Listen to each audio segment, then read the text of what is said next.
ठीक है guys, start करते हैं हेमेटोलॉजी के साथ। तो हेमेटोलॉजी ना एक्चुअली काफ़ी बड़ा टॉपिक है। तो ना दो क्लासेस में कवर करेंगे इसको। थोड़ा पार्ट आज कवर कर लेते हैं, थोड़ा पार्ट कल कवर कर लेंगे।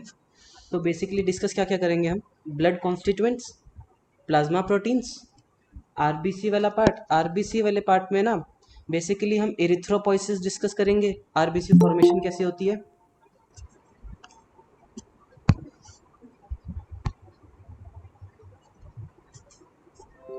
ठीक है, अभी जस्ट कंटेंट ही स्टार्ट करा है। तो आरबीसीज डिस्कस करेंगे। आरबीसीज में हम हीमोग्लोबिन और ब्लड इंडाइसिस भी कवर करेंगे और ब्लड ग्रुप्स भी कवर करेंगे। ब्लड ग्रुप्स के बाद हम डब्ल्यूबीसी स्टार्ट करेंगे। डब्ल्यूबीसीज, प्लेटलेट्स और थोड़ा सा अप्लाइड पार्ट पढ़ेंगे, पॉलीसाइथीमिया, अनीमिया, जॉन्डिस का। हीमोस्टेसिस और इम्यूनोलॉजी लास्ट में करेंगे। ठीक है, आज बेसिकली ना हम आरबीसी तक करते हैं। यही पार्ट थोड़ा सा बड़ा है, लास्ट वाला पार्ट जल्दी हो जाएगा। ठीक है, ब्लड के बारे में पढ़ते हैं।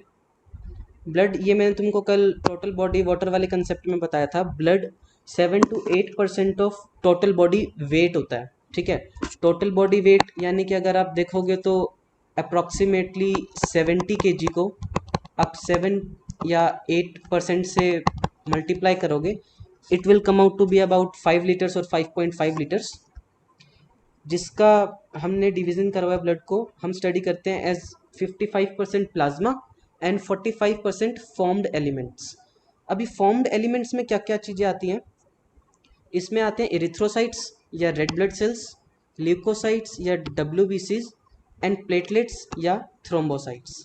ठीक है, अब डब्ल्यूबीसीज को हम फर्दर डिटेल्स में पढ़ेंगे, ग्रेनुलोसाइट एंड ए ग्रेनुलोसाइट। जो डब्ल्यूबीसी वाला पार्ट है और प्लेटलेट्स वाला पार्ट है, ये हम सारा डिटेल में डिस्कस करेंगे बाद में। ठीक है, इसके बाद ग्रेनुलोसाइट्स फर्दर कौन कौन से होते हेलो हैं? अर्णव। हाँ सचिन, हेलो।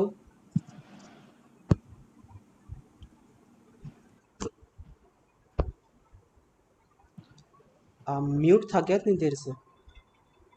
अभी आवाज आई है मेरे को तो। अरे यार सॉरी मैंने देखा ही नहीं म्यूट था, सॉरी सॉरी। मैं स्टार्ट करता हूँ, दोबारा से स्टार्ट करता हूँ। ठीक है, थैंक्स।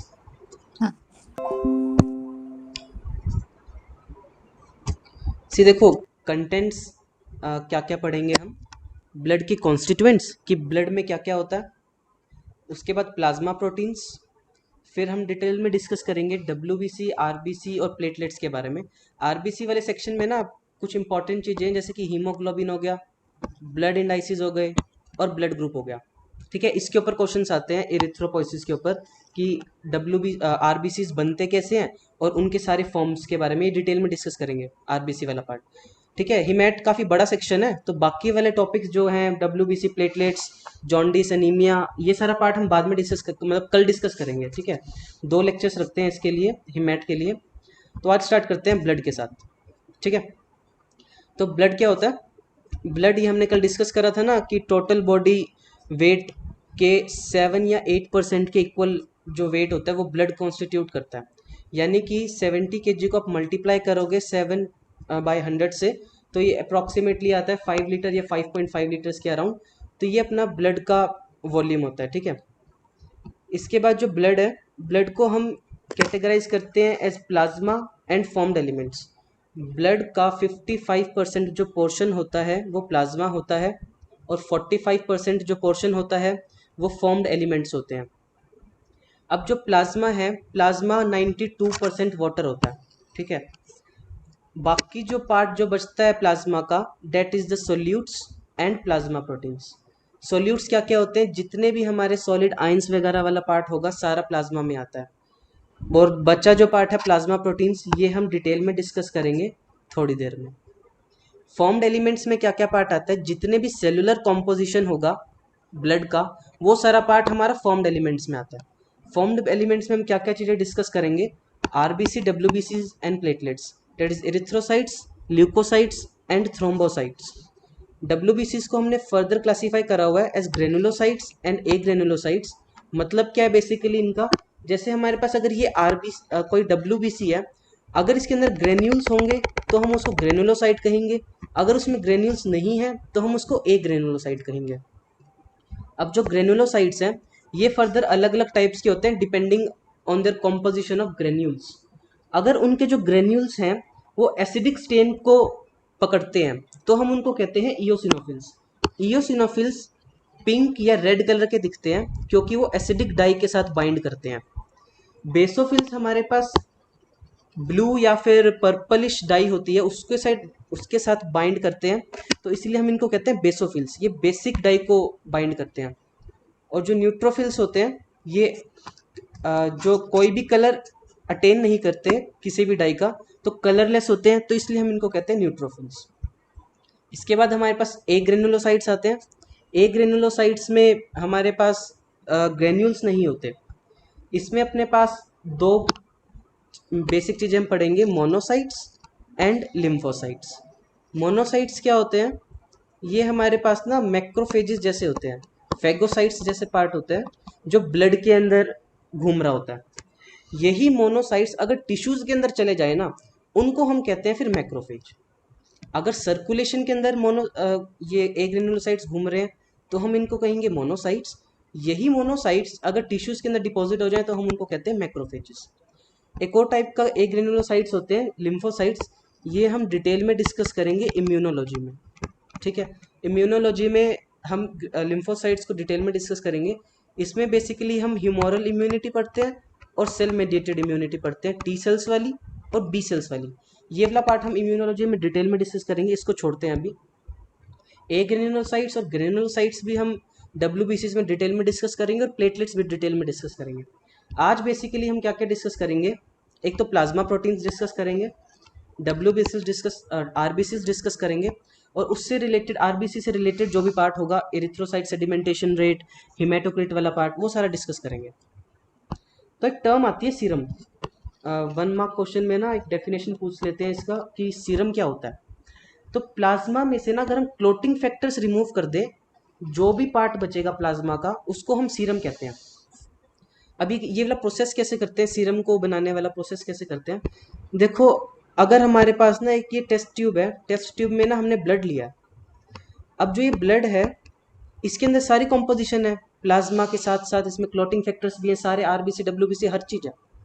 इसको सेंट्रीफ्यूज करने पे हमारे पास प्लाज्मा अलग हो जाता है और सेल वाला कंपोनेंट अलग हो जाता है, ठीक है। जैसे कि आप इधर देख सकते हो, हमने ना ये एक्चुअली प्योर ब्लड था, पहले डार्क रेड ब्लड था, इसको हमने सेंट्रीफ्यूज करा तो उसके बाद हमारे पास 55% प्लाज्मा सेपरेट हो गया और सेल वाला पार्ट सेपरेट हो गया।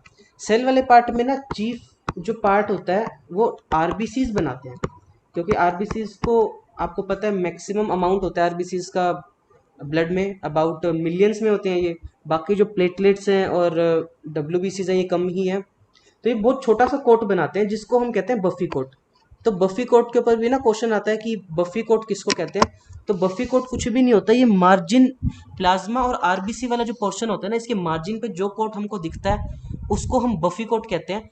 इस बफी कोट में होता क्या क्या है, प्लाज्मा और आरबीसी को छोड़ के बाकी जो भी चीजें बची, जैसे कि आरबीसीज और प्लेटलेट्स, ठीक है। इसके बाद हम सीरम डिस्कस कर रहे थे ना, अभी क्लॉटिंग फैक्टर वाला कंसेप्ट बताता हूँ, बहुत इजी है ये। आपको ना कोगुलेशन जब हम डिस्कस करेंगे तब काम आएगा।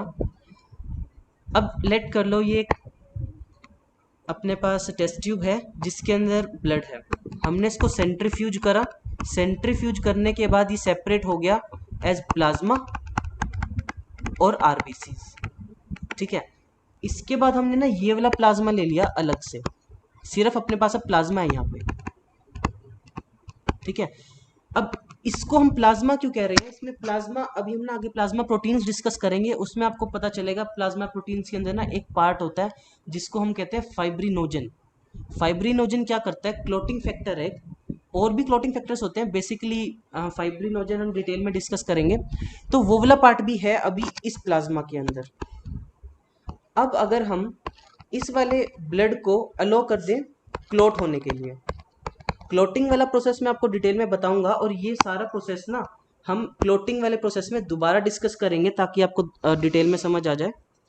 अब हमने ना इसमें क्लोटिंग करवा दी इस ब्लड की, मतलब ऐसे ही रखा हुआ है ब्लड, थोड़ी टाइम बाद इसमें क्लोटिंग हो जाएगी। क्लोटिंग होने से क्या होता है, इसके क्लोटिंग फैक्टर्स खत्म हो जाते हैं और ऊपर कुछ पार्ट बच जाता है लिक्विड, उस पार्ट को हम कहते हैं सीरम। नीचे जो क्लोट्स बन गए ना, उनके अंदर सारे के सारे अपने क्लोटिंग फैक्टर्स जमा हो गए, बाकी जो पार्ट बच गया लिक्विड, उस पार्ट को हम सीरम कहते हैं। हम जब ये सेंट्रीफ्यूगेशन करवाते हैं, हम इसमें एंटी कोगुलेंट डालते हैं। एंटी कोगुलेंट क्यों डालते हैं? ताकि इसमें कोगुलेशन ना हो। अब कोगुलेशन नहीं होगी तो जो कोगुलेटिंग प्रोटीन्स है या क्लोटिंग प्रोटीन्स है या क्लोटिंग फैक्टर्स हैं, वो इसी के अंदर रह जाएंगे। अब इसी के अंदर रह जाएंगे तो उस सीरम के अंदर क्लोटिंग फैक्टर्स भी हैं, तो हम उसको क्या कहेंगे? प्लाज्मा। ये बेसिक डिफरेंस है सीरम और प्लाज्मा के अंदर, कि सीरम के अंदर क्लोटिंग फैक्टर्स नहीं है, या आप कह सकते हो क्लोटिंग फैक्टर्स क्लोट बनाने में यूज हो गए और अलग हो गए। प्लाज्मा के अंदर क्लोटिंग फैक्टर्स पड़े हैं। ठीक है, तो ये बेसिक कंसेप्ट है हिमेटोक्रिट उसका सीरम का, कि सीरम और प्लाज्मा में क्या डिफरेंस होता है। इसके बाद आता है हिमेटोक्रिट वाला पार्ट।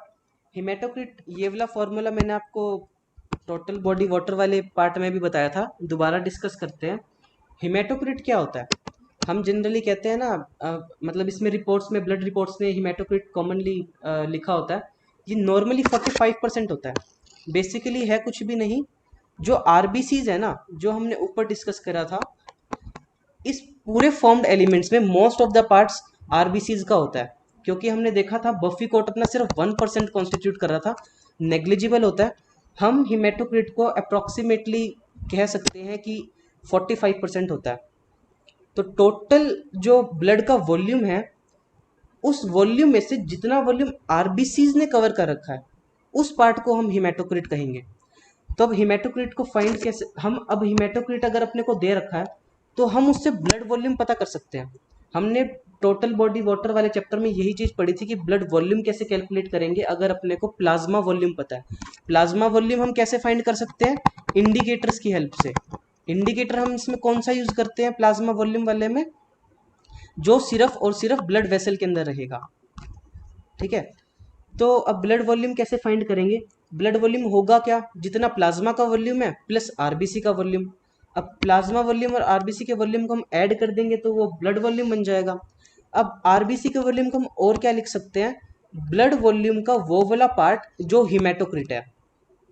ठीक है, तो आरबीसी का वो वॉल्यूम वो चीज हो जाएगी जो ब्लड वॉल्यूम है, ब्लड वॉल्यूम का उतना पार्ट जो हिमेटोक्रिट है।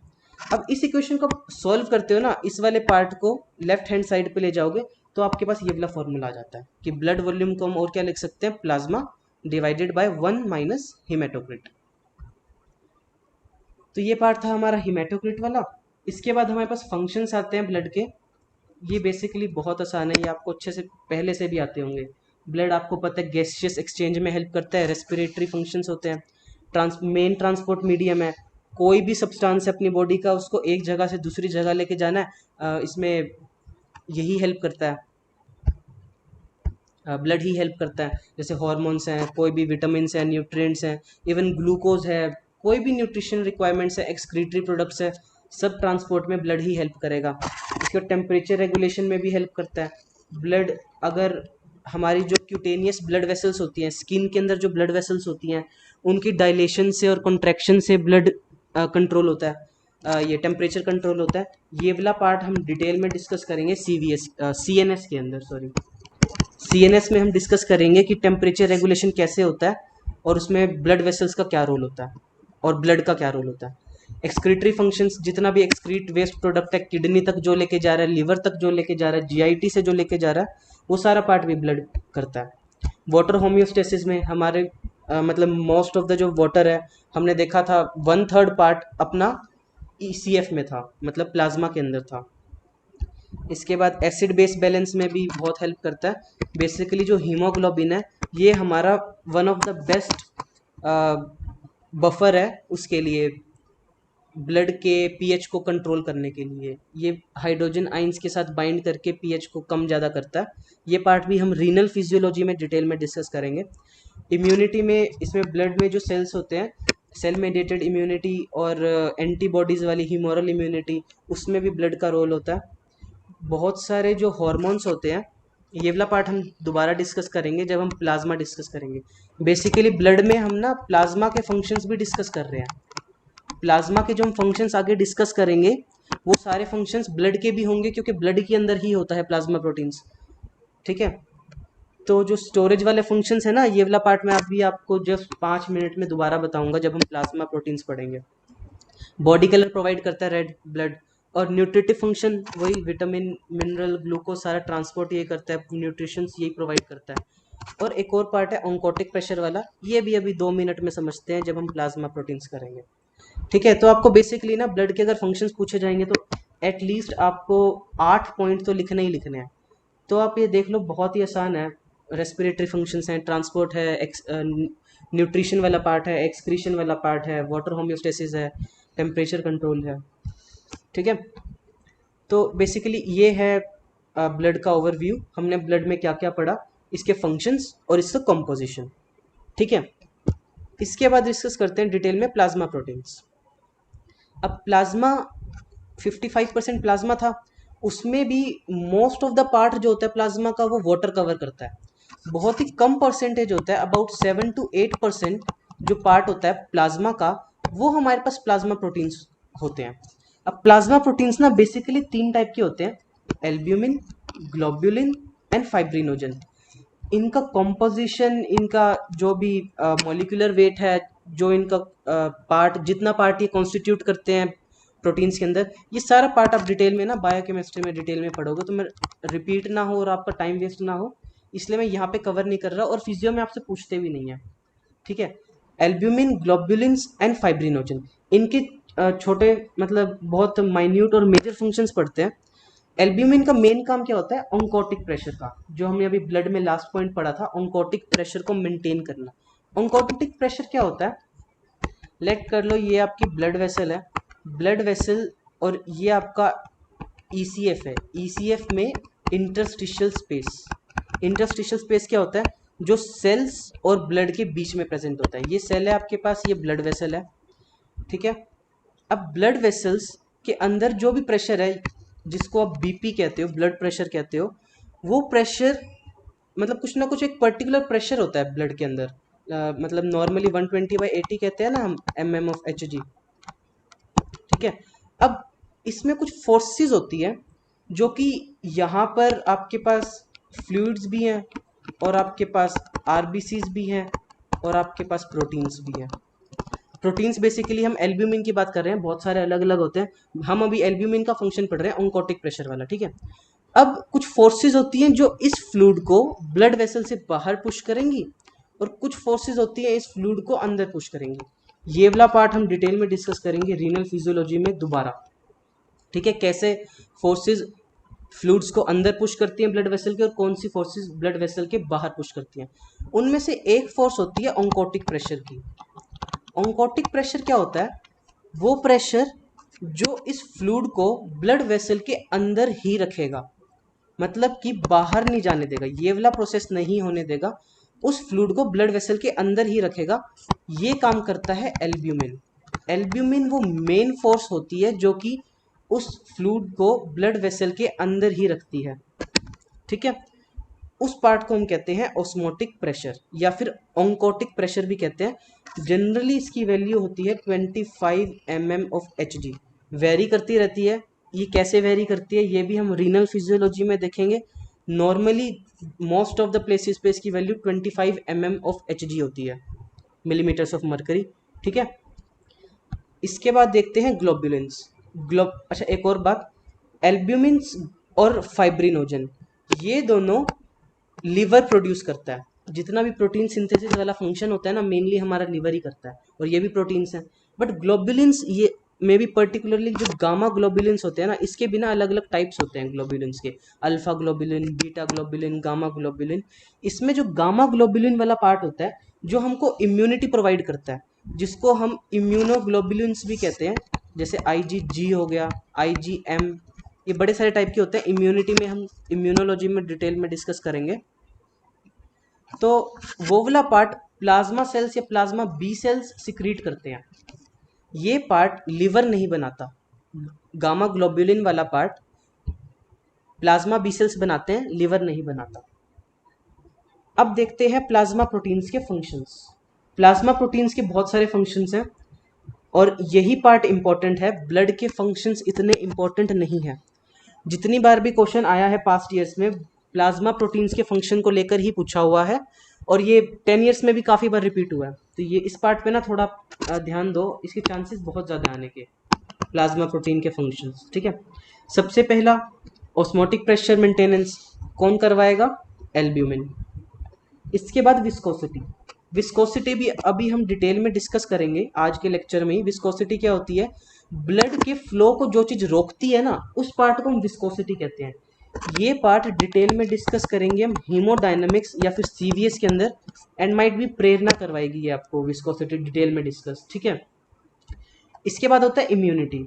इम्यूनिटी में क्या रोल होता है प्लाज्मा प्रोटीन्स का? Gamma globulins. गामा ग्लोबुलिन्स जो होते हैं ये इम्यून, एक्चुअली जो एंटीबॉडीज होती है ना, एंटीबॉडीज का दूसरा नाम इम्यूनोग्लोबुलिन्स ही होता है। इम्यूनोग्लोबुलिन्स को ही हम एंटीबॉडीज कहते हैं। इम्यूनोग्लोबुलिन्स के बहुत सारे टाइप्स होते हैं, डिटेल में हम डिस्कस करेंगे जब इम्यूनोलॉजी पढ़ेंगे। इम्यूनोलॉजी ना एक्चुअली दोनों में है, बायोकेमिस्ट्री में भी है और फिजियोलॉजी में भी है। मैं देख लूँगा कौन डिस्कस करेगा इम्यूनोलॉजी को। इसके बाद कोगुलेशन, ये पार्ट हम डिटेल में डिस्कस करेंगे जब हम प्लेटलेट्स डिस्कस करेंगे। अब कोगुलेशन में प्रोटीन्स का क्या काम होता है, क्योंकि हम प्लाज्मा प्रोटीन्स के फंक्शन पढ़ रहे हैं। प्लाज्मा प्रोटीन्स में ना कुछ क्लोटिंग फैक्टर्स होते हैं, जैसे कि मैंने अभी आपको बताया था ना, फाइब्रिनोजन जो लीवर बनाता है, इसका मेन काम किस चीज़ में होता है? कोगुलेशन वाले पार्ट में। ये ब्लड वेसल्स को सील करके रखता है ताकि ब्लीडिंग ना हो। ये पार्ट हम डिटेल में डिस्कस करेंगे जब हम कोगुलेशन वाला पार्ट पढ़ेंगे। इसके बाद ट्रांसपोर्ट वाला पार्ट, जो प्लाज्मा प्रोटीन्स होते हैं ना, वो बड़े सारे हॉर्मोन्स को बाइंड करके रखते हैं। तो ये वाला पार्ट हम डिटेल में डिस्कस करेंगे एंडोक्राइन के अंदर। जो हॉर्मोन्स होते हैं ये प्लाज्मा प्रोटीन्स के साथ बाइंड होते हैं। लेट कर लो ये अगर प्लाज्मा प्रोटीन है, तो ये जो हार्मोन होगा ब्लड के अंदर ऐसे ही नहीं घूमते हॉर्मोन्स। कुछ हॉर्मोन्स के भी ना बड़े सारे टाइप्स होते हैं। कुछ हॉर्मोन्स क्या करते हैं, इस प्लाज्मा प्रोटीन के साथ बाइंड कर कर ट्रांसपोर्ट होते हैं एक जगह से दूसरी जगह पर। तो ट्रांसपोर्ट में यूज होता है प्लाज्मा प्रोटीन्स का। बफर वाला एक्शन, बफर वाला एक्शन जो प्लाज्मा प्रोटीन्स होते हैं ये बहुत इंपॉर्टेंट बफर्स होते हैं हमारे प्लाज्मा के। ये हेल्प करते हैं एसिड बेस बैलेंस में बॉडी की। ये भी हम रीनल फिजियोलॉजी में डिटेल में डिस्कस करेंगे। इसके बाद प्रोटीन स्टोर्स, वही कुछ प्रोटीन्स हमारे इनके साथ बाइंड करके रखते हैं प्लाज्मा प्रोटीन्स के साथ, तो एक तरीके से स्टोरेज वाला फंक्शन भी कर रहे हैं। इसके बाद सिंथेटिक फंक्शंस क्या है, जो कुछ प्लाज्मा प्रोटीन्स होते हैं ना, कुछ और प्रोटीन्स की सिंथेसिस में भी हेल्प करते हैं। ये वाला पार्ट हम ना उसमें भी देखेंगे आज जब हम इरिथ्रोपोइसिस देखेंगे। इरिथ्रोपोइसिस में भी हेल्प करते हैं प्लाज्मा प्रोटीन्स। ठीक है, इसके बाद आता है ईएसआर की डिटर्मिनेशन। ये वाला पार्ट मैं आपको डिटेल में डिस्कस करवाऊंगा, जस्ट अभी 5-10 मिनट में रूलेक्स फॉर्मेशन डिस्कस करेंगे हम। तो प्लाज्मा प्रोटीन्स के क्या क्या फंक्शंस हैं, आपको अगर ना प्लाज्मा प्रोटीन के फंक्शंस याद ना आए ना पेपर में, तो आप सिंपल क्या करना, आपको 3 नाम तो याद हो ही गए होंगे अभी तक, एल्ब्यूमिन वाला, ग्लोबुलिन वाला और फाइब्रिनोजन वाला। एल्ब्यूमिन से आपको पता है ऑन्कोटिक प्रेशर, ग्लोबुलिन से आपको पता है इम्यूनिटी में रोल है, और फाइब्रिनोजन का क्या रोल होता है? कोगुलेशन में। ये 3 फंक्शंस तो हो गए। इसके बाद क्या होता है, एल्ब्यूमिन के साथ ना बहुत सारे हॉर्मोन्स बाइंड करते हैं, और तो हॉर्मोन्स बाइंड करते हैं तो स्टोरेज का भी काम करता है, ट्रांसपोर्ट का भी काम करता है। तो अब इस तरीके से ना अगर लॉजिकली देखोगे तो आपको याद आ जाएंगे प्लाज्मा प्रोटीन के फंक्शंस।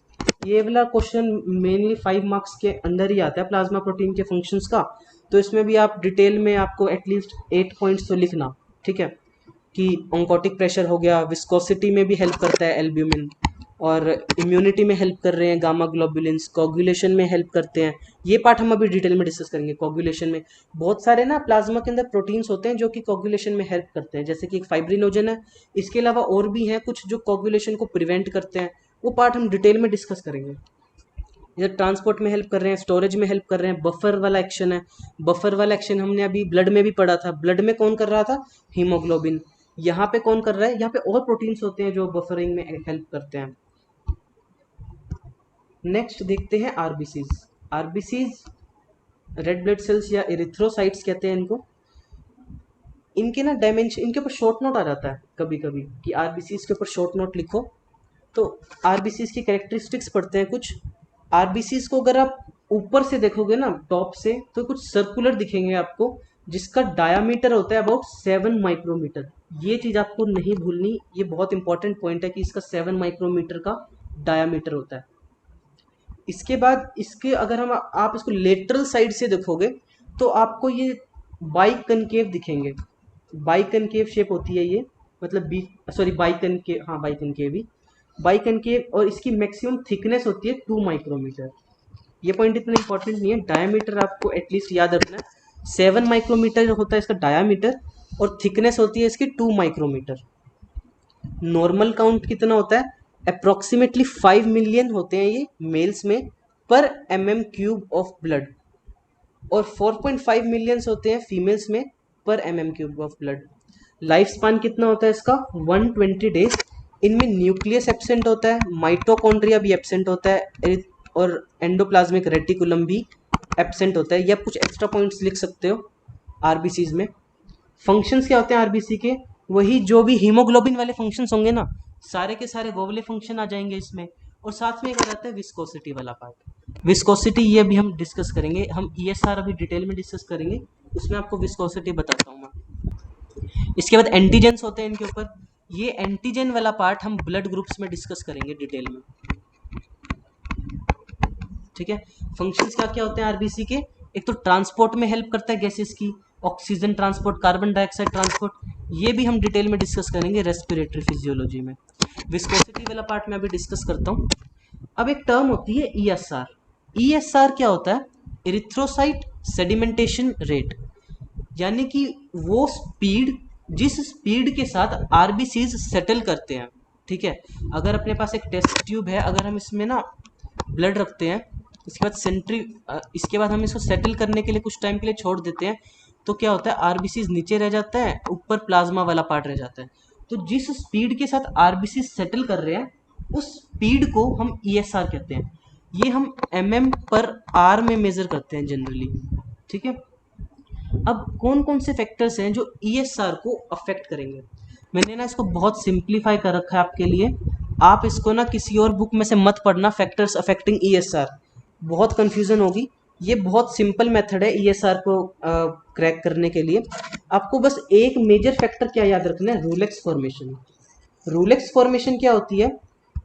आरबीसीज की ना प्रॉपर्टी होती है, जैसे अगर ये आरबीसीज हैं, ये ना एक दूसरे के ऊपर क्लम्प कर जाते हैं, जिसकी वजह से कि एग्रीगेटेड मास बनाते हैं। इस एग्रीगेटेड मास को हम रूलेक्स कहते हैं, ठीक है। तो रूलेक्स फॉर्मेशन कैसे अफेक्ट करेगा आरबीसी इसको, ईएसआर को? देखो बहुत इजी सा है। अगर रूलेक्स बन गया यानी कि इसकी डेंसिटी इंक्रीज हो गई, यानी कि इसका मतलब मास इंक्रीज हो गया, बेसिकली इसका मास इंक्रीज हो गया तो जल्दी नीचे आएगा। मतलब आप इसको कैसे समझ सकते हो? एक आपके पास कॉटन की बॉल है और एक आपके पास सॉलिड स्टोन है। सॉलिड स्टोन जल्दी पानी में अगर आप गिरोगे तो जल्दी उस तक आ जाएगा, बॉटम तक आ जाएगा, और कॉटन बॉल बहुत टाइम लगाएगी। सेम कंसेप्ट है, अगर अकेला आरबीसी है तो धीरे धीरे नीचे आएगा, और अगर रूलेक्स फॉर्मेशन कर रखी है तो बहुत जल्दी नीचे आ जाएगा। तो अगर रूलेक्स फॉर्मेशन हो रही है यानी कि ईएसआर जो है, यानी कि स्पीड जो है वो ज़्यादा है, यानी ESR formation rate of sedimentation को इंक्रीज करता है। सिर्फ इतना कंसेप्ट इंपॉर्टेंट है ईएसआर में। अब आपको जो भी फैक्टर्स होंगे वो बहुत आसानी से समझ आ जाएंगे। सारे के सारे फैक्टर्स हम रूलेक्स फॉर्मेशन के अकॉर्डिंग देखते हैं, ठीक है। सबसे पहले शेप ऑफ आरबीसी।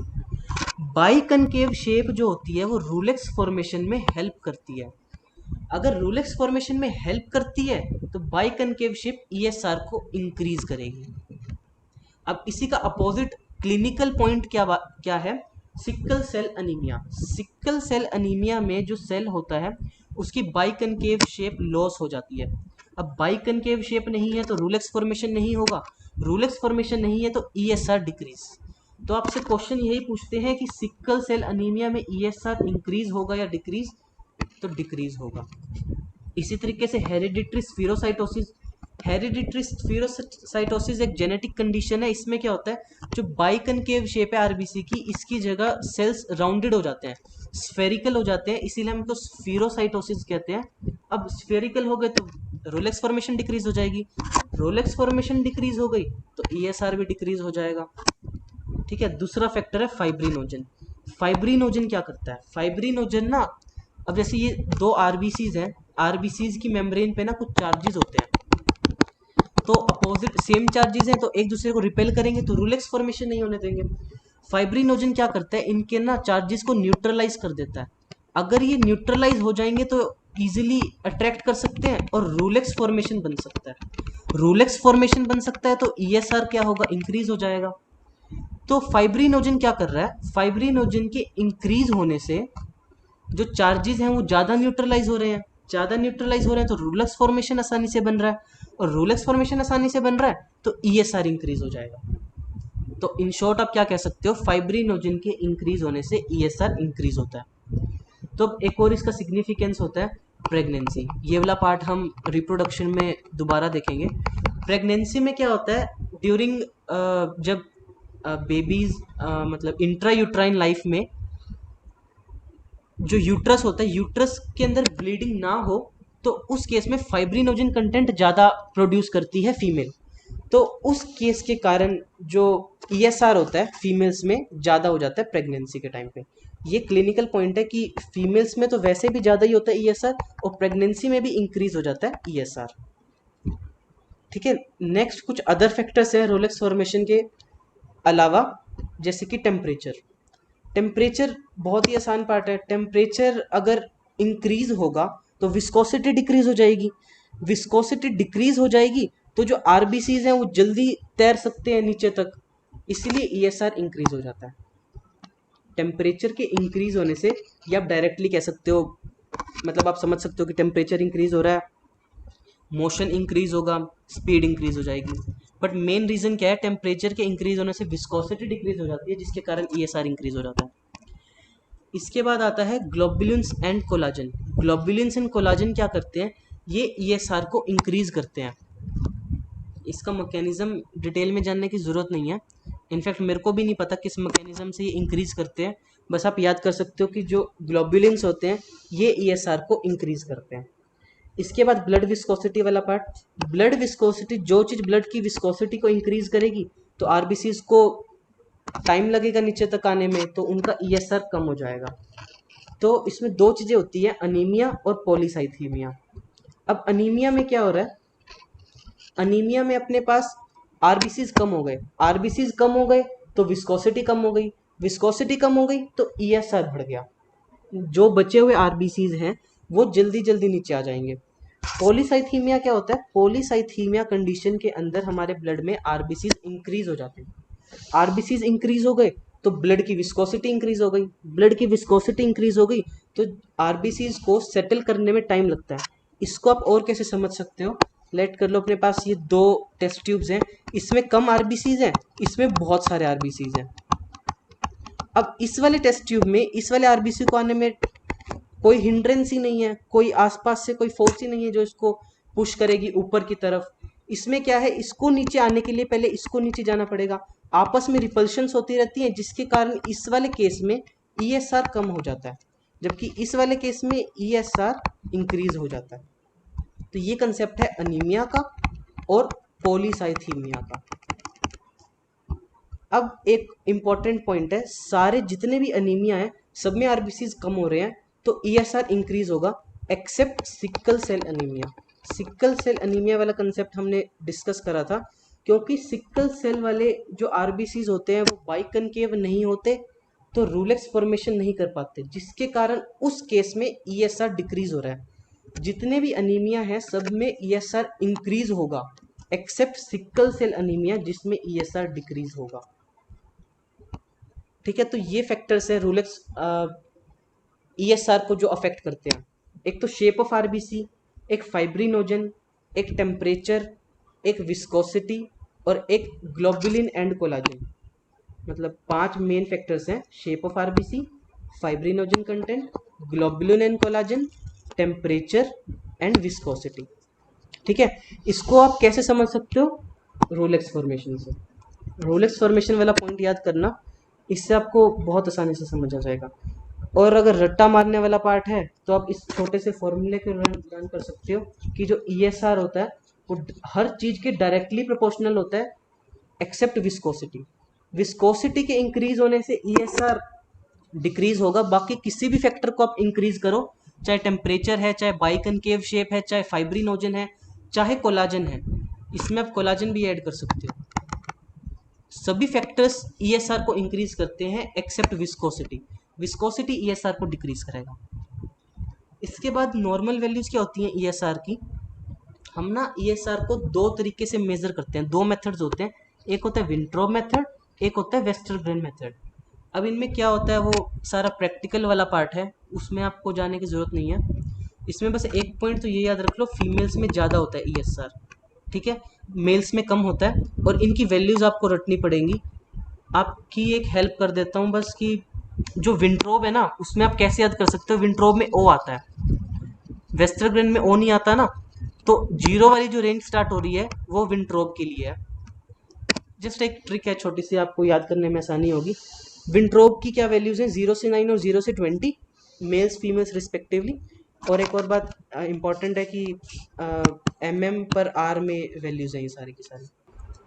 इसके बाद वेस्टरगन मेथड में 3 to 5 mm/r मेल्स में और 5 to 12 mm/r फीमेल्स में। इसके बाद ईएसआर कैसे वेरी करता है, इसमें से काफ़ी पॉइंट्स हमने फिजियोलॉजिकल वेरिएशन और पैथोलॉजिकल वेरिएशन अपने कर लिए हैं, आपको अब आसानी से समझ आ जाएगा। मैंने कहा था ना, जितने भी अपने पास अनीमिया होते हैं हर एक के अंदर ईएसआर इंक्रीज हो जाता है, एक्सेप्ट अपने पास सिकल सेल अनीमिया और पॉलीसाइथीमिया। पॉलीसाइथीमिया और सिकल सेल अनीमिया में हमने देखा था ईएसआर डिक्रीज हो गया था। इसके बाद हमने एक और पॉइंट देखा था कि फाइब्रिनोजन जो कंटेंट है, फाइब्रिनोजन कंटेंट के इंक्रीज होने से ईएसआर इंक्रीज हो रहा था।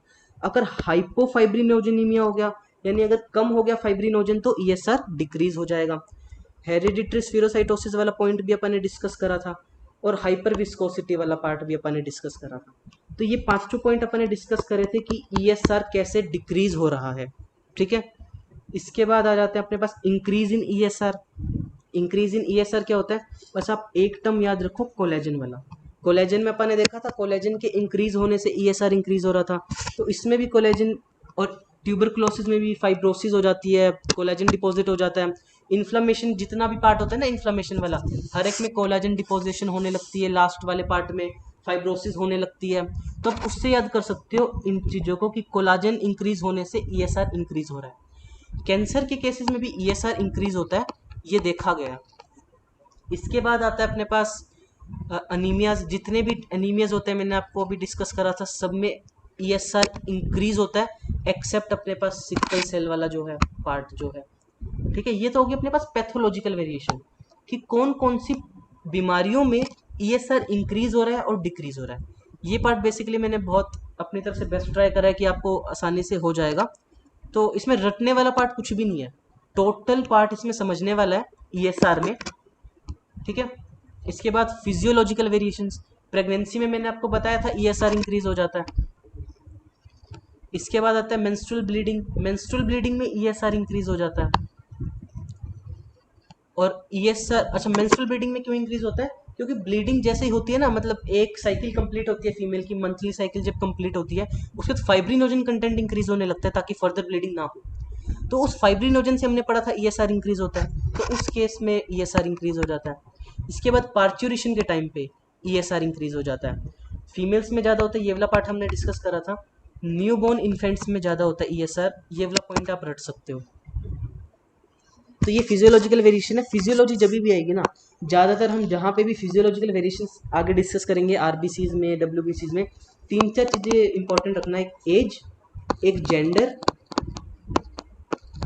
एक एक्सरसाइज और एक प्रेगनेंसी। प्रेगनेंसी क्योंकि फिजियोलॉजिकल प्रोसेस है, पैथोलॉजिकल प्रोसेस नहीं है, तो हम ये भी फिजियोलॉजी में डिस्कस करते हैं। तो आपको कहीं पे भी ना फिजियोलॉजिकल वेरिएशन बतानी होगी, तो आप बेसिकली ये 4 पॉइंट ज़रूर कवर करना, एज के साथ, जेंडर के साथ, एक्सरसाइज के साथ क्या हो रहा है, और प्रेगनेंसी के साथ क्या हो रहा है। तो ये पार्ट था हमारा आरबीसीज का और ईएसआर का, ठीक है। कोई डाउट है किसी को अभी तक कुछ?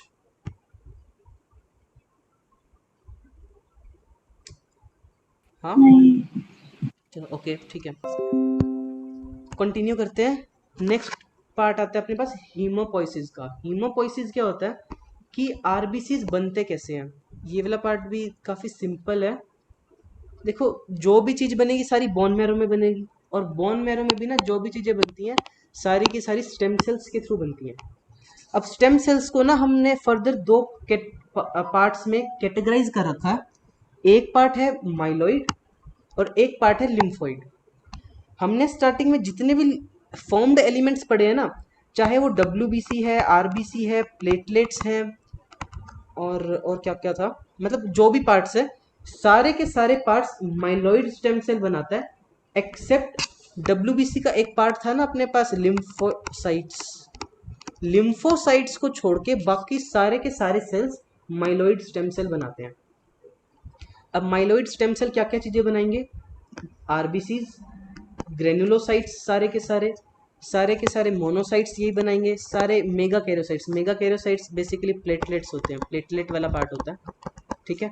बाकी जो बच गए लिम्फोसाइट्स, ये वाला पार्ट बनाते हैं लिम्फोइड स्टेम सेल्स। हमारे पास जो क्वेश्चन आता है वो सिर्फ इरिथ्रोपोइसिस का आता है। इरिथ्रोपोइसिस का मतलब आरबीसी फॉर्मेशन का।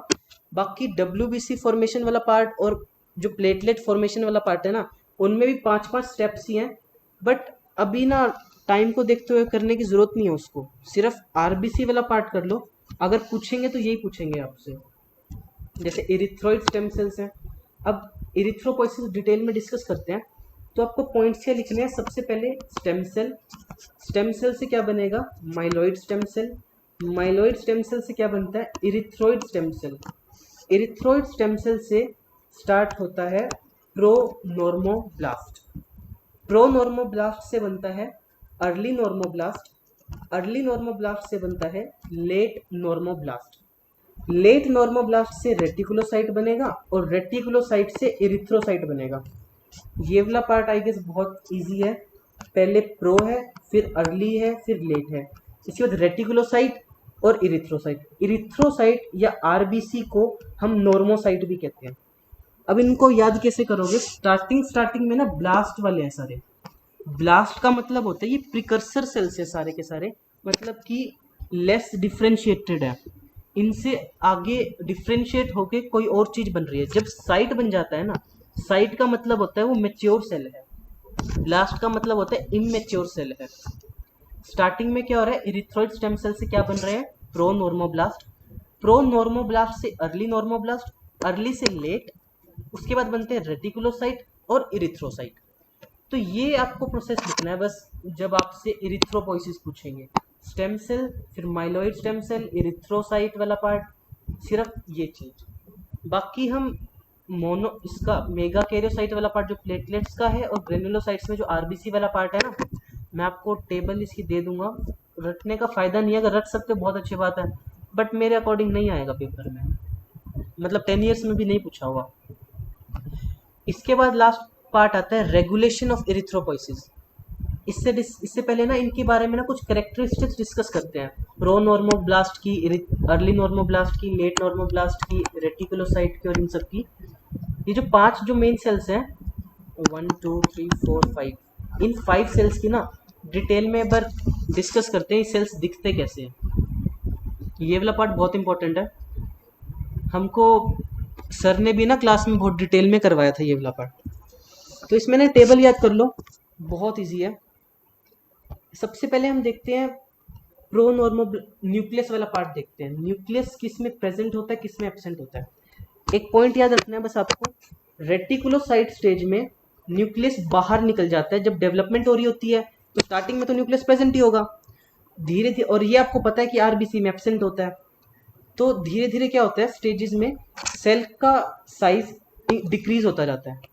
जैसे जैसे स्टेजेस आगे इंक्रीज हो रही है, प्रोनॉर्मोब्लास्ट से सेल आरबीसी बनने की तरफ बढ़ रहा है, तो साइज डिक्रीज होता जाएगा, क्योंकि उसको अल्टीमेटली साइज कितना अचीव करना है? 7 माइक्रोमीटर। हमने डिस्कस करा था ना, आरबीसी का साइज होता है 7 माइक्रोमीटर, जबकि नॉर्मल सेल्स काफ़ी बड़े होते हैं, जो स्टेम सेल्स होते हैं 20 माइक्रोमीटर तक हो सकते हैं, तो वो डिक्रीज होता जाता है अप टू 7 माइक्रोमीटर। ये वाला टेबल रट सकते हो साइज वाला, बाकी अपना अपने अकॉर्डिंग भी वैल्यूज लिख लोगे, बहुत ईजी सी वैल्यू, 15 से 20, 10 से 15 कर लेना, 10 से 12, ठीक है। तो ये साइज वाला पार्ट है। तो न्यूक्लियस रेटिकुलोसाइट स्टेज में बाहर निकल जाता है, रेटिकुलोसाइट स्टेज में बाहर निकल जाता है तो इससे ऊपर वाली स्टेज में सब में प्रेजेंट होगा, और इससे नीचे वाले स्टेज में आरबीसी में आपको पता ही एब्सेंट होता है। इसके बाद आता है पार्ट हीमोग्लोबिन का। हीमोग्लोबिन, बस इसमें भी एक ही पॉइंट याद रखना है कि जो नॉर्मोब्लास्ट होता है, अर्ली नॉर्मोब्लास्ट स्टेज में हीमोग्लोबिन अपीयर होता है। अब इस स्टेज में हीमोग्लोबिन अपीयर होता है तो इससे पहले वाली में एब्सेंट होगा, बाकी सब में प्रेजेंट होगा। इसके बाद पार्ट आता है माइटोसिस का। माइटोसिस में बहुत ही सिंपल है, पहले 3 में प्रेजेंट है, लास्ट के 3 में एब्सेंट है। ये वाला रटने वाला पार्ट है। इसके बाद नेचर का मतलब होता है, जैसे हमने देखा था ना, न्यूट्रोफिल्स पिंक कलर की डाई को लेते हैं और बेसोफिल्स ब्लू कलर की डाई को लेते हैं। तो जो आरबीसीज होते हैं ये तो रेड ही लेते हैं। ये वाला पार्ट आपको पता है, रेड लेने का मतलब इयोसिनोफिलिक होंगे। लास्ट की 3 स्टेजेस जो होती हैं ये इयोसिनोफिलिक होती हैं। अब इयोसिनोफिलिक स्टार्टिंग वाली क्यों नहीं होती? क्योंकि हीमोग्लोबिन नहीं होता उनके पास। स्टार्टिंग में हीमोग्लोबिन नहीं था तो वो ब्लू कलर का स्टेन लेंगे, जिसको हम बेसिक स्टेन कहते हैं या फिर बेसोफिलिक स्टेन कहते हैं। ठीक है, इस वाली स्टेज में हीमोग्लोबिन अपीयर हुआ है तो अभी भी इसमें बेसोफिलिक है। इसकी नेक्स्ट स्टेज में हीमोग्लोबिन थोड़ा सा इंक्रीज हो गया, जिसके कारण ये पॉलीक्रोमेटिक हो गया। पॉलीक्रोमेटिक का मतलब थोड़ा सा ब्लू स्टेन भी ले रहा है और थोड़ा सा रेड स्टेन भी ले रहा है, तो इसके कारण ये पॉलीक्रोमेटिक दिखता है। पॉलीक्रोमेटिक कौन दिखता है? Intermediate normoblast. इसके बाद आता है लेट नॉर्मोब्लास्ट, रेटिकुलोसाइट और रेड ब्लड सेल्स। इन तीनों में basically more of acidic stain या फिर इयोसिनोफिलिक स्टेन या फिर रेड कलर का जो स्टेन होता है पिंक कलर का, वो वाला स्टेन लेते हैं। इनका जो न्यूक्लियस, इनका जो वो होता है साइटोप्लाज्म जो होता है वो बेसिकली बेसोफिलिक स्टेन लेता है। और पॉलीक्रोमेट, इसका जो इंटरमीडिएट नॉर्मोब्लास्ट है इसका पॉलीक्रोमेटिक स्टेन लेता है। लास्ट के जो तीनों हैं लेट नॉर्मोब्लास्ट, रेटिकुलोसाइट और रेड ब्लड सेल्स, इन तीनों में बेसिकली एसिडिक स्टेन या फिर इयोसिनोफिलिक स्टेन होता है। तो ये पार्ट अपना इरिथ्रोपोइसिस का है, यानी कि किस तरीके से जो स्टेम सेल्स से हमारे रेड ब्लड सेल्स बनते हैं, वो वाला पार्ट है। अब इसके बाद आता है फैक्टर्स कि किस किस फैक्टर से हीमोपोइसिस होती है, इरिथ्रोपोइसिस होती है। इरिथ्रोपोइसिस मतलब आरबीसीज को बनाने में कौन कौन से फैक्टर्स हेल्प करते हैं। ठीक है, ये वाला प्रोसेस ना काफ़ी डिटेल में है, मैंने ना थोड़ा सा सिंप्लीफाई कर रखा है। मतलब हम ना सारे फैक्टर्स नहीं पढ़ेंगे, बेसिकली आपको क्या है जो आप लिख पाओगे ना आसानी से, वो वाले फैक्टर्स पढ़ते हैं। सबसे पहले जो मोस्ट इंपॉर्टेंट फैक्टर होता है जो कि आपको नहीं भूलना, वो है erythropoietin. Erythropoietin most important regulatory mechanism है जो कि आरबीसीज को हेल्प करता है फॉर्मेशन में। अब इरिथ्रोपोइटिन के लिए भी ना एक कंडीशन होती है हाइपोक्सिया। हाइपोक्सिया में आपको पता है माउंटेन सिकनेस वाली कंडीशंस में, अल्टीट्यूड सिकनेस वाली कंडीशंस में, ये हाइपोक्सिया का जो चैप्टर है ये हम डिटेल में डिस्कस करेंगे रेस्पिरेटरी फिजियोलॉजी में। अभी क्या पार्ट है, हम जो रेगुलेशन पढ़ रहे हैं इरिथ्रोपोइसिस का। इरिथ्रोपोइसिस के लिए जो मोस्ट इंपॉर्टेंट फैक्टर होता है ना वो इरिथ्रोपोइटिन होता है। कुछ बुक्स में ऐसा लिखा है कि हाइपोक्सिया बहुत इंपॉर्टेंट वो है, मतलब एक स्टेप है जिसके कारण वो होगा, इरिथ्रोपोइसिस होगा। बट अगर इरिथ्रोपोइटिन नहीं है ना, अगर इरिथ्रोपोइटिन नहीं है तो हाइपोक्सिया कुछ भी नहीं कर सकता, आरबीसी की फॉर्मेशन को इंक्रीज डिक्रीज नहीं करवा सकता। तो बेसिक जो मोस्ट इंपॉर्टेंट फैक्टर है वो है इरिथ्रोपोइटिन। इरिथ्रोपोइटिन अब किस किस कंडीशन में इंक्रीज होता है? तो सबसे पहले है हाइपोक्सिया। हाइपोक्सिया आरबीसीज को इंक्रीज करवाता ही इरिथ्रोपोइटिन की हेल्प से है। हाइपोक्सिया में क्या होता है, कुछ फैक्टर्स होते हैं जो ऑक्सीजन को सेंस करते हैं हमारी बॉडी के अंदर। ऑक्सीजन को सेंस करने के बाद वो इरिथ्रोपोइटिन, जो प्रोटीन जो जीन्स इरिथ्रोपोइटिन बनवाते हैं उनको अप रेगुलेट या फिर स्टिमुलेट करते हैं। हाइपोक्सिया हुआ बॉडी में, हाइपोक्सिया होने के बाद क्या होगा, हमारी बॉडी के जो सेल्स हैं वो ऑक्सीजन को सेंस करते हैं कि ऑक्सीजन कम हो गया है। ऑक्सीजन कम होने के बाद उस जीन को एक्टिवेट करेंगे जो कि इरिथ्रोपोइटिन को बनाता है। अब इरिथ्रोपोइटिन को बनाएगा तो इरिथ्रोपोइटिन अब फर्दर आरबीसी की सिंथेसिस में हेल्प करता है। वो कैसे करता है उतना मैकेनिज्म आपको डिटेल में जानने की ज़रूरत नहीं है। इसके बाद और कौन कौन से फैक्टर्स हैं जो इरिथ्रोपोइटिन प्रोडक्शन को इंक्रीज करते हैं? Low blood volume. मतलब आप ये वाले फैक्टर्स ना सारे खुद से लिख सकते हो कि कौन कौन से कंडीशंस में आपको लग रहा है आरबीसी की ज़्यादा ज़रूरत पड़ेगी। अनीमिया में, कुछ लंग डिजीजेज होती हैं, लंग डिजीजेज में रेस्पिरेटरी एक्सचेंज नहीं हो पाएगा, तो रेस्पिरेटरी एक्सचेंज को इंक्रीज करने के लिए इरिथ्रोपोइटिन इंक्रीज करवाते हैं। ये वाला पार्ट भी हम रेस्पिरेटरी फिजियोलॉजी में डिटेल में डिस्कस करेंगे। कुछ हॉर्मोन्स हैं। अब देखो ये वाला पार्ट आप बहुत इजीली समझ सकते हो, हॉर्मोन्स या एंडोक्राइन वाला। जब भी आपको स्ट्रेस होता है ना, ये हम एंडोक्राइन में स्ट्रेस वाला पार्ट बहुत डिटेल में डिस्कस करेंगे। स्ट्रेस में क्या होता है, अब स्ट्रेस में हमको भागने की जरूरत पड़ सकती है, ज़्यादा ऑक्सीजन रिक्वायरमेंट है, ज़्यादा ऑक्सीजन रिक्वायरमेंट है, इरिथ्रोपोइटिन सिक्रीट होगा। और स्ट्रेस के कुछ कैरेक्टरिस्टिक 3-4 हॉर्मोन्स होते हैं। एक तो होता है ग्रोथ हार्मोन। ग्रोथ हार्मोन इतना इंपॉर्टेंट नहीं है, मोस्ट इंपॉर्टेंट होता है ACTH। और एक होता है ग्लूकागोन, एक होता है नोरेपिनेफ्रिन और एपिनेफ्रिन। ये जो 3 हॉर्मोन्स हैं, ACTH, ग्लूकागोन, नोरेपिनेफ्रिन और एपिनेफ्रिन, ये तीनों हम दोबारा से डिस्कस करेंगे एंडोक्राइन में। तो बेसिकली नोरेपिनेफ्रिन और एपिनेफ्रिन जो है, एक ACTH और एक ग्लूकागोन। ग्लूकागोन लिखा नहीं हुआ, आप इस वाली लिस्ट में ऐड कर सकते हो ग्लूकागोन। ये 3 हॉर्मोन्स बहुत इंपॉर्टेंट होते हैं स्ट्रेस के केसेस में, और तीनों के तीनों इरिथ्रोपोइटिन की सिक्रीशन को इंक्रीज करवाते हैं। इसके बाद कुछ फैक्टर्स हैं जो कि इरिथ्रोपोइटिन को डिक्रीज करवाएंगे। ईस्ट्रोजन, ईस्ट्रोजन क्या करता है, इरिथ्रोपोइसिस को डिक्रीज करता है। यही रीजन है कि जो फीमेल्स होती है, फीमेल्स में जो अपने पास आरबीसी काउंट होता है वो कम होता है। इसके बाद आते हैं डाइटरी फैक्टर्स। अब आरबीसी की जो सिंथेसिस होती है ना, आरबीसी कैसे बनता है और हीमोग्लोबिन कैसे बनता है, इन दोनों चीज़ों के बनने में जो जो चीज़ों की रिक्वायरमेंट होगी, वो सारे फैक्टर्स अगर अपने पास कम होंगे तो इरिथ्रोपोइसिस कम हो जाएगी। तो वही वाला पार्ट हम डिस्कस करेंगे। जैसे कि आयरन, आयरन की रिक्वायरमेंट होती है हीमोग्लोबिन को, तो आयरन की डेफिशिएंसी में इरिथ्रोपोइसिस डिक्रीज हो जाएगी। या फिर हम कह सकते हैं आयरन की अगर डेफिशिएंसी है, आयरन की डेफिशिएंसी है तो आरबीसी कम बनेंगे, आरबीसी कम बनेंगे तो इसी कंडीशन को हम अनीमिया कहते हैं। और जो आयरन की वजह से होगी, इस कंडीशन को हम आयरन डेफिशिएंसी अनीमिया कहते हैं। हम जब अनीमिया डिस्कस करेंगे मोस्ट प्रोबेबली कल के लेक्चर में, तब मैं आपको ये वाला पार्ट बता दूंगा। इसके बाद ना कि फ्लो चार्ट देखो, इस फ्लो चार्ट से ना बाकी के फैक्टर्स आपको समझ आ जाएंगे।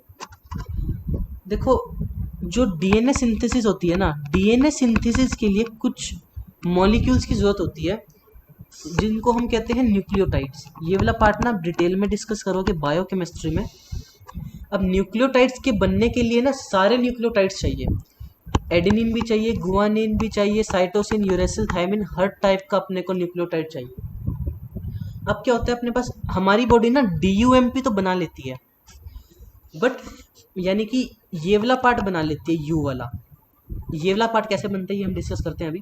बट जो टी वाला पार्ट है ना, टी वाला पार्ट जो है अपने पास, ये वाला पार्ट, ये बनाने के लिए इसको एक मॉलिक्यूल की जरूरत होती है जिसको हम बोलते हैं मिथाइलिन THF। अब मिथाइलिन THF कहाँ से बनता है अपने पास, हाइड्रोफोलेट से। हाइड्रोफोलेट क्या चीज़ है, इसमें टर्म आ रही है फोलेट। फोलेट यानी कि फोलिक एसिड। फोलिक एसिड क्या होता है, विटामिन B9। विटामिन B9 की भी रिक्वायरमेंट होगी अपने को डीएनए सिंथेसिस में, और डीएनए सिंथेसिस की रिक्वायरमेंट है तभी तो सेल्स बनेंगे, यानी स्टेम सेल्स जो होते हैं वो प्रोलिफरेट करेंगे। यानी कि B9 अगर अपने पास एब्सेंट है तो आरबीसी की सिंथेसिस नहीं हो सकती। ठीक है। अब जो टेट्राहाइड्रोफोलेट है ना, ये हमारे पास बनता है डाईहाइड्रोफोलेट से।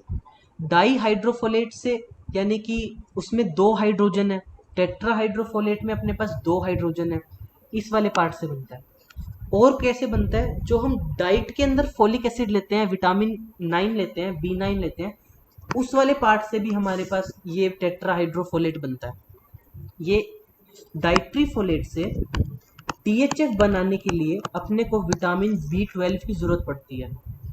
इस वाले फ्लो चार्ट को आपको एग्जैक्टली नहीं रटना, अगर आप नहीं भी बनाओगे तो भी काम चल जाएगा। ये मैं बस आपको इसलिए बता रहा हूँ कि आपको विटामिन का पता चल जाएगा कौन सा विटामिन कहाँ पे यूज हो रहा है। विटामिन B12 की मदद से डाइट्री फोलेट हमारे पास THF में कन्वर्ट होता है, और THF आपको पता है कि THF की जरूरत पड़ेगी डीएनए सिंथेसिस में। तो बेसिकली हम कौन से 2 विटामिन देख रहे हैं यहाँ पे जिनकी जरूरत पड़ रही है डीएनए सिंथेसिस में, विटामिन B9 और विटामिन B12। तो इन दोनों विटामिन की डेफिशिएंसी के अंदर भी अनीमिया हो जाता है, क्योंकि आरबीसी सिंथेसिस कम हो जाएगी। तो इनसे जो अनीमिया होता है ना, उसकी कुछ करेक्टरिस्टिक्स होती हैं जिसको हम बोलते हैं मेगालोब्लास्टिक अनीमिया, और एक टाइप का अनीमिया और होता है, वो हम डिस्कस करेंगे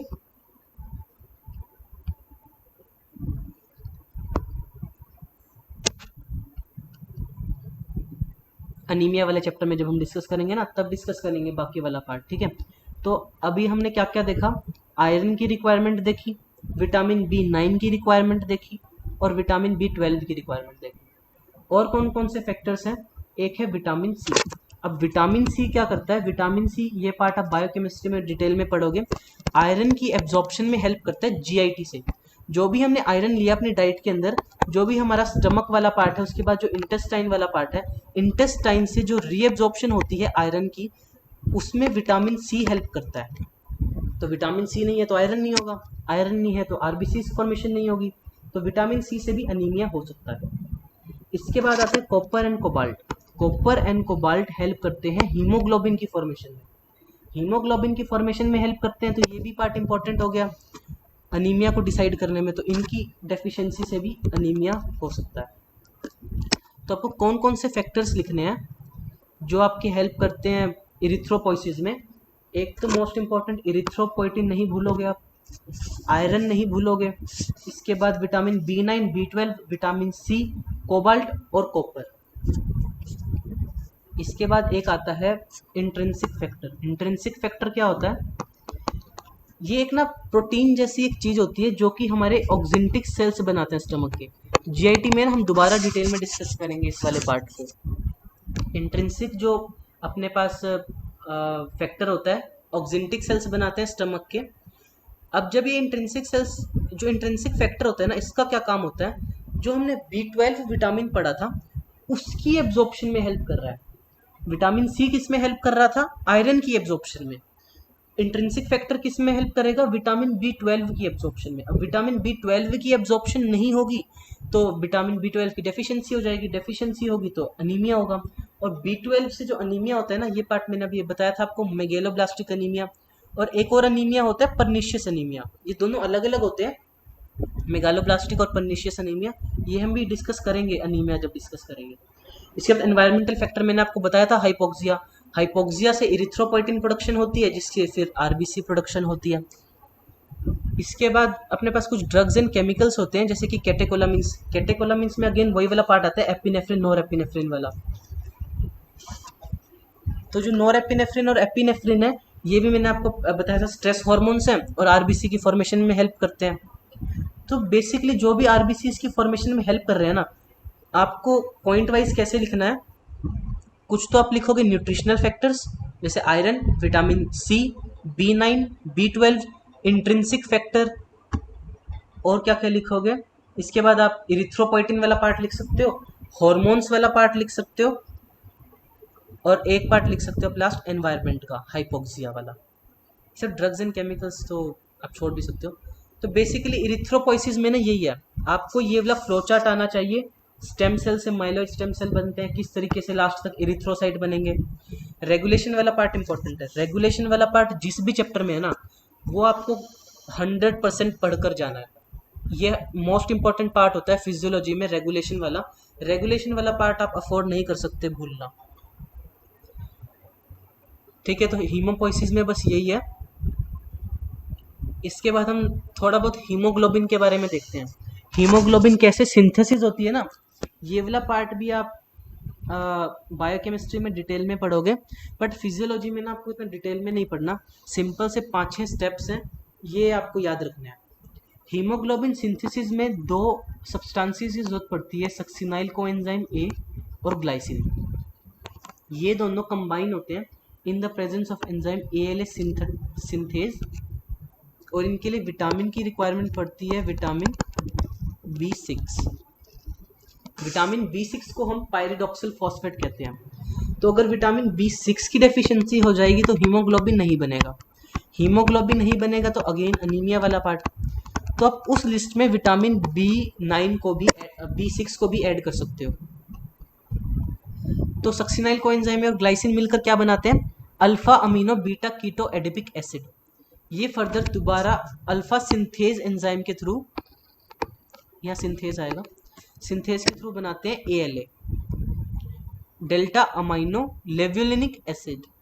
ठीक है, जो सक्सिनाइल कोएंजाइम A है और ग्लाइसिन है, अगर आपको ये वाला स्टेप छोड़ना है ना तो छोड़ भी सकते हो, आप डायरेक्टली लिख सकते हो इस वाले पार्ट से ये वाला part by ALA synthase with requirement of vitamin B6, या फिर B6 को क्या कहते हैं, पायरिडोक्सिल फॉस्फेट। इसके बाद क्या होता है, हमने ग्लाइसिन और सक्सिनाइल को एंजाइम ए से ALA बना दिया। अब ALA के अंदर हम ALA डिहाइड्रोजिनेज के थ्रू क्या बनाते हैं, पोर्फोबिलिनोजन। पोर्फोबिलिनोजन से क्या बनता है, प्रोटोपोरफायरिन 9।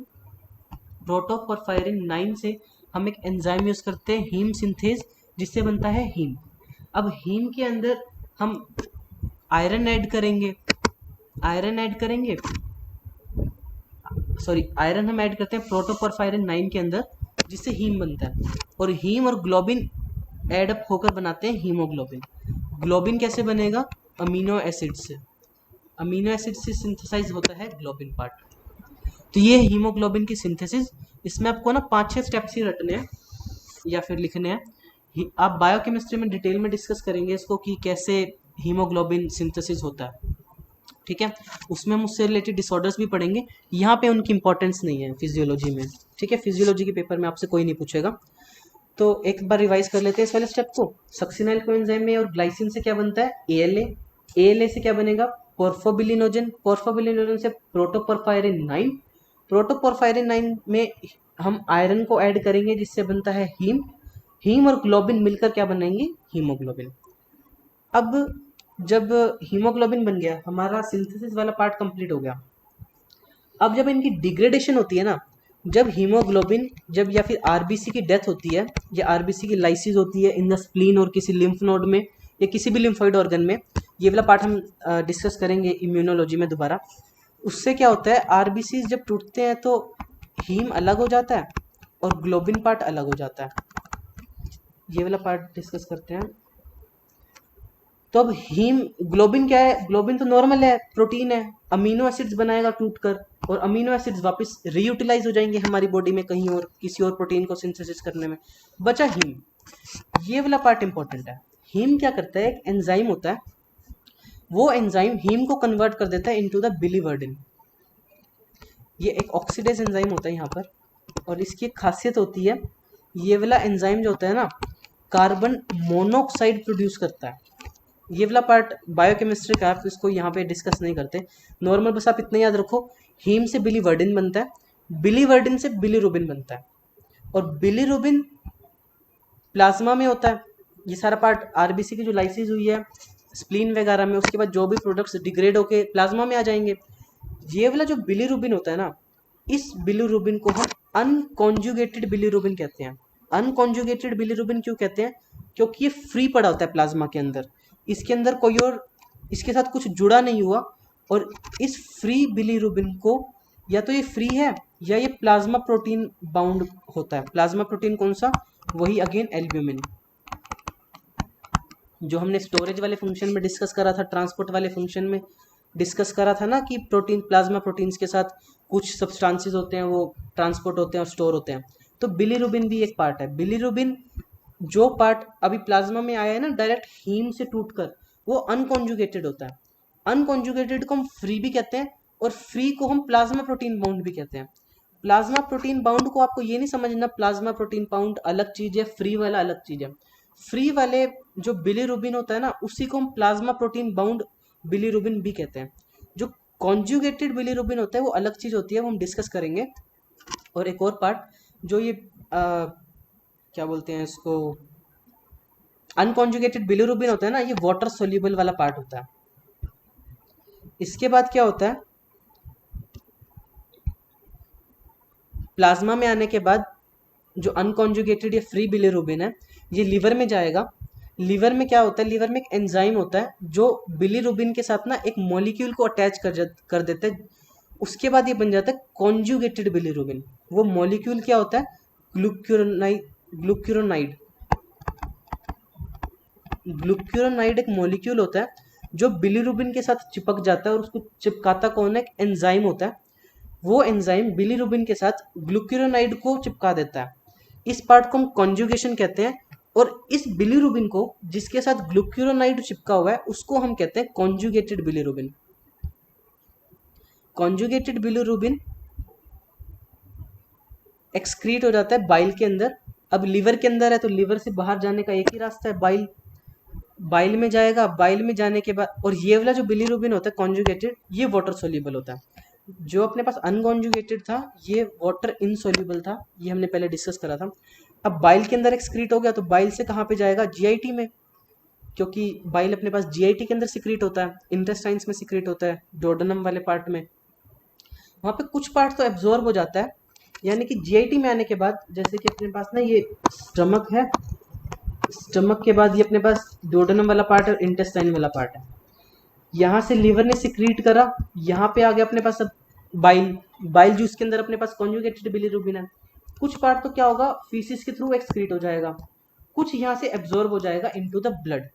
जो पार्ट अब ब्लड के अंदर एब्जॉर्ब होता है ना वो, और कुछ पार्ट जो एक्सक्रीट होता है फीसिस के अंदर, वो किस फॉर्म में एक्सक्रीट होता है, स्टर्कोबिलिन। स्टर्कोबिलिन एक फॉर्म होती है, ये बनता कैसे है, जो बिलीरुबिन होता है कॉन्जुगेटेड वाला, यानी कि जिस बिलीरुबिन के पास ग्लूक्यूरोनाइड है, उसके ऊपर ना बैक्टीरिया के कुछ एंजाइम्स, हमारे कॉलोन के अंदर बैक्टीरिया होते हैं, उनके अंदर ना कुछ एंजाइम्स होते हैं जो इसको डिग्रेड कर देते हैं इनटू द स्टर्कोबिलिन। ये वाला पार्ट हम ना जॉन्डिस में बहुत डिटेल में डिस्कस करेंगे, और बायोकेमिस्ट्री वाले भी डिस्कस करवाएंगे ये आपको। इसके बाद ब्लड के अंदर जब एब्जॉर्ब होता है तो ये किडनी में जाएगा। किडनी में कैसे एक्सक्रीट होगा, एज यूरोबिलिन, यूरोबिलिन की फॉर्म में एक्सक्रीट होता है। ठीक है, तो ये पार्ट था हमारे पास कि किस तरीके से हीमोग्लोबिन की डिग्रेडेशन होती है या कैटाबोलिज्म होता है। सबसे पहले हीम और ग्लोबिन में टूटेगा, हीम वाला पार्ट बिलीरुबिन बनाएगा, बिलीरुबिन वाला पार्ट किस तरीके से बॉडी से एक्सक्रीट हो रहा है वो मैंने आपको थोड़ा सा बताया है कि किस तरीके से यूरिन में जा रहा है। यूरिन में कौन सी फॉर्म में जाता है, यूरोबिलिन। और इसमें कहाँ, फीसिस में कौन सी फॉर्म में सिक्रीट होता है, स्टर्कोबिलिन। तो ये बायोकेमिस्ट्री में ना बहुत इंपॉर्टेंट चीज़ें होती हैं कि कौन से केस में क्या चीज़ इंक्रीज हो रही है, क्या चीज़ डिक्रीज हो रही है। जॉन्डिस में डिटेल में डिस्कस करेंगे। इसके बाद हीमोग्लोबिन की नॉर्मल वैल्यूज़, ये आपको अच्छे से याद ही होंगी। मेल्स में होती है 14 से 18, आपको यूनिट्स याद रखनी है इसकी, ग्राम पर डेसीलीटर। और फीमेल्स में होती है 12 to 16 ग्राम्स पर डेसीलीटर। इसके बाद फंक्शंस क्या क्या है हीमोग्लोबिन के, ये पार्ट हम डिस्कस कर चुके हैं पहले। ट्रांसपोर्ट करता है गैसेस का, पीएच मेंटेन करता है, बहुत ही पावरफुल बफर है हीमोग्लोबिन, और साथ में इम्पार्ट करता है red colour to the blood.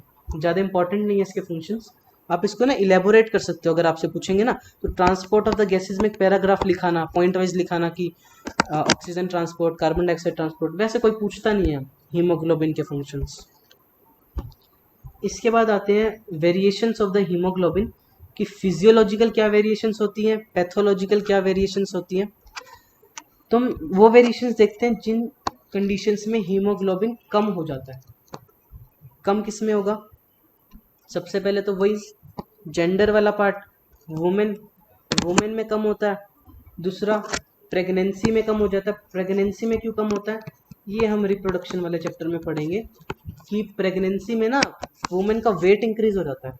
Women के वेट इंक्रीज होने में एक फैक्टर होता है ब्लड वॉल्यूम, ब्लड वॉल्यूम भी इंक्रीज होता है वुमेन का इन प्रेगनेंसी, जिसके कारण हीमोग्लोबिन डाइल्यूट हो जाता है। मतलब एक आप देख सकते हो कि इस पूरे वेसल के अंदर इतना हीमोग्लोबिन है, अब एक बड़े वेसल के अंदर हीमोग्लोबिन उतना ही है बट वाटर इंक्रीज हो गया। वाटर इंक्रीज होने के कारण हमको हीमोग्लोबिन की कंसंट्रेशन कम हो जाएगी। ठीक है, इसके बाद जो चिल्ड्रंस होते हैं, मतलब वही एज वाला फैक्टर, तो चिल्ड्रन में कम होता है haemoglobin as compared to adult. तो आपको फिजियोलॉजिकल डिक्रीज में ना आपको जेंडर वाला पार्ट देखना है, एज वाला पार्ट देखना है, और प्रेगनेंसी वाला पार्ट देखना है। और अगर आपको एक्सरसाइज वाला पार्ट भी देखना है ना तो इतना सिग्निफिकेंट नहीं होता। एक्सरसाइज में क्या होता है, आरबीसीज इंक्रीज हो जाते हैं। ये वाला पार्ट ना हम आरबीसी की जब वेरिएशन पढ़ेंगे, आई गेस ना ये टॉपिक रह गया आरबीसी की वेरिएशन का। तो आरबीसी एक्सरसाइज के टाइम पे ना आरबीसी थोड़े से इंक्रीज हो जाते हैं, तो उस केस में हीमोग्लोबिन भी इंक्रीज हो जाता है। नेक्स्ट देखते हैं पैथोलॉजिकल डिक्रीज। पैथोलॉजिकल डिक्रीज कब होगा? एक ही कंडीशन है मेनली, अनीमिया वाली। तो जितने भी अनीमिया होंगे ना, सब टाइप के अनीमिया में हीमोग्लोबिन कम हो जाता है, ठीक है। इसके बाद फिजियोलॉजिकल इंक्रीज। इंक्रीज कब होगा? वही हाइपोक्सिया वाले जितने भी फैक्टर्स आपको याद आएंगे ना, सारे लिख देना। जैसे कि अल्टीट्यूड वाला पार्ट है, हाई सिकनेस वाला, या किसी भी हाइपोक्सिया, मोस्टली हाइपोक्सियाज में ना हीमोग्लोबिन इंक्रीज हो जाता है। ये बॉडी का एक प्रोटेक्टिव मैकेनिज्म होता है। एक एक्सेसिव स्वेटिंग। एक्सेसिव स्वेटिंग का मतलब वही हीमो कंसंट्रेशन हो रही है। अगर हमने ज़्यादा पानी इनटेक कर लिया तो हीमो डाइल्यूशन होगी, जिसके कारण हीमोग्लोबिन कम हो जाएगा। और एक्सेस स्वेटिंग में वाटर डिक्रीज हो जाता है तो हीमोग्लोबिन की कंसंट्रेशन इंक्रीज हो जाती है। पैथोलॉजिकल इंक्रीज में एक ही पार्ट आता है, दैट इज द पॉलीसाइथीमिया। ये वाला पार्ट पॉलीसाइथीमिया। ये तीन जो चीजें हैं, अनीमिया, पॉलीसाइथीमिया, जॉन्डिस, हम डिटेल में डिस्कस करेंगे।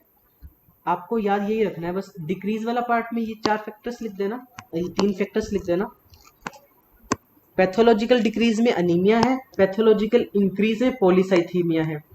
फिजियोलॉजिकल में आपके पास एक तो हीमोडाइल्यूशन, हीमो कंसंट्रेशन वाला पार्ट आता है, हाइपोक्सिया वाला पार्ट आता है, और प्रेगनेंसी और वो वाटर वाला पार्ट आता है कि वाटर इनटेक कम है या ज़्यादा है। तो ये वाला पार्ट था हमारा हीमोग्लोबिन का। इसके बाद लास्ट पार्ट आता है अपने पास आज के लिए, ब्लड इंडाइसिस। ब्लड इंडाइसिस बहुत इंपॉर्टेंट है।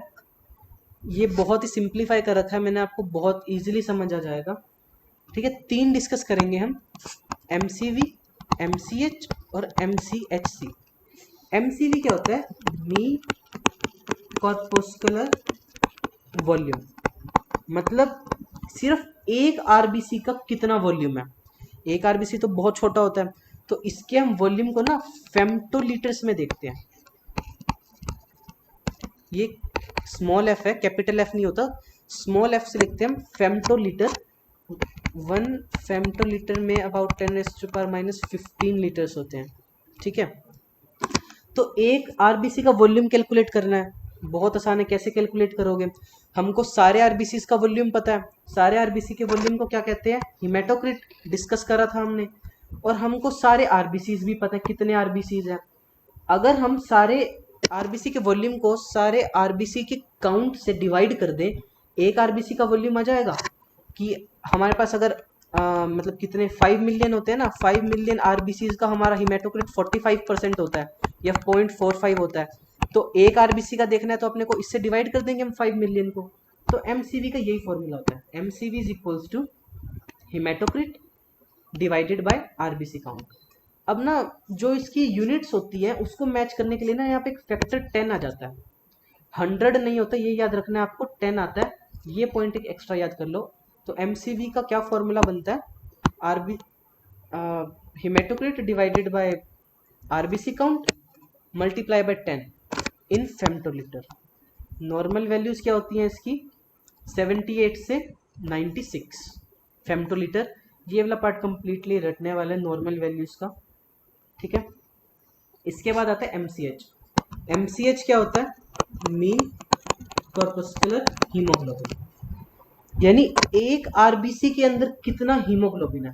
नॉर्मली हीमोग्लोबिन हम ग्राम्स में देखते हैं ना, अब एक आरबीसी के अंदर तो बहुत कम होगा, तो हम वो पिकोग्राम में देखेंगे।